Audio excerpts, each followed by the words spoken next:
না এই দেশে মানুষ মরে গেছে, সেই মরা লাশটা পর্যন্ত নিরাপদ না। এই আসসালামু আলাইকুম। আপনারা দেখতে পাচ্ছেন যে অনেকগুলো লোক মিলে কবর থেকে একটা লাশ উঠাচ্ছে, কিভাবে আন্দোলন করে তো সে লাশটাকে পুড়ে ফেলতেছে। অনেকে ভাবতেছেন এই লাশটা কার? এই লাশটা হলো নোরা পাগলার, যে ব্যক্তি কিনা সে মরার পর তার লাশটা কাবা শরীফ বানিয়ে অনেক উচ্চতা করে রেখেছিল, যেগুলা জনগণ সহ্য না করতে পেরে তারা একটা আন্দোলন করে তারা এই লাশটা উঠিয়ে পুড়ে ফেলেছে। যদিও এটা মুসলিমদের কাতারে পড়ে না। আর এই সমস্ত ঘটনার পর একজন মাওলানা সেই এর বিরুদ্ধে একটা ওয়াজ মাহফিল করেছে। তো চলেন দেরি না করে আমরা সেই বক্তার ওয়াজ শুনি, আপনারা শুনুন। ইমাম মাহদী দাবি করে থাকে, কোনো ভণ্ডামি করে থাকে, অথবা ইসলাম বিরোধী কোনো কাজ করে থাকে, এই লোক জীবিত থাকতে তার কাছে না যায়া, লোক মারা গেছে 13 দিন হয়ে গেছে, 13 দিন পর্যন্ত তাদের পাওয়ার নাই। 13 দিন পরে তাদের পাওয়ার এসে একটা মরা মানুষ, হোক সে মুশরিক, হোক সে কাফের, হোক সে অন্য ধর্মের লোক, কোন মরা মানুষের লাশ কবর থেকে তুলে আগুনে পুড়িয়ে ফেলা, এটা ইসলামের শিক্ষা না। রাবার নামের আগে লাগাইছে তৌহিদি জনতা। তৌহিদি জনতার কাজ এটা হতে পারে না। এটা হলো মানুষ নামক দানব, যারা হিংস্র পশু, যারা তাদের কাজ। আরে একটা পশু, একটা শিয়াল, সেও তো একটা লাশ কবর থেকে আদর করে আস্তে আস্তে কামড়ায় কামড়ায় খায়। তোরা তো ওই শিয়াল পশু যারা আছে এদের কাতারও পড়ে না।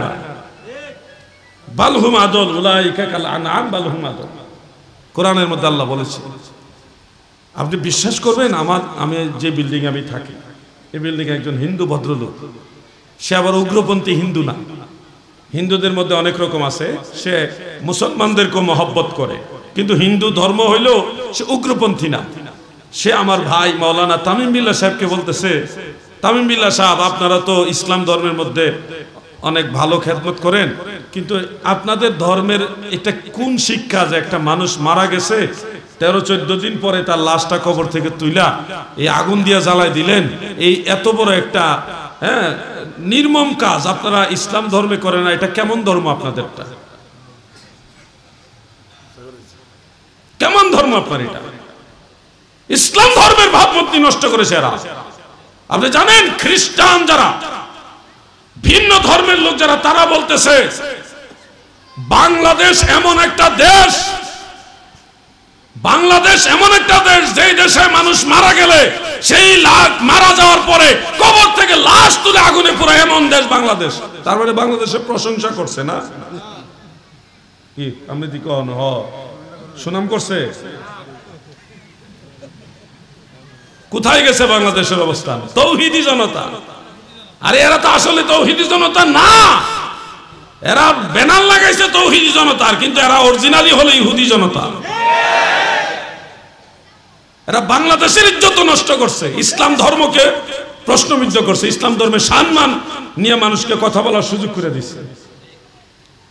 সেই লোক কি করছে না করছে, তার জীবিত অবস্থায় তার সাথে কথা,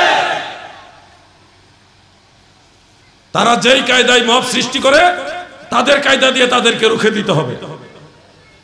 এমনি এমনি কিছু হবে না। আমরা মুসলিম জনতা, আমরা কি জনতা বলেন? আমরা কি জনতা?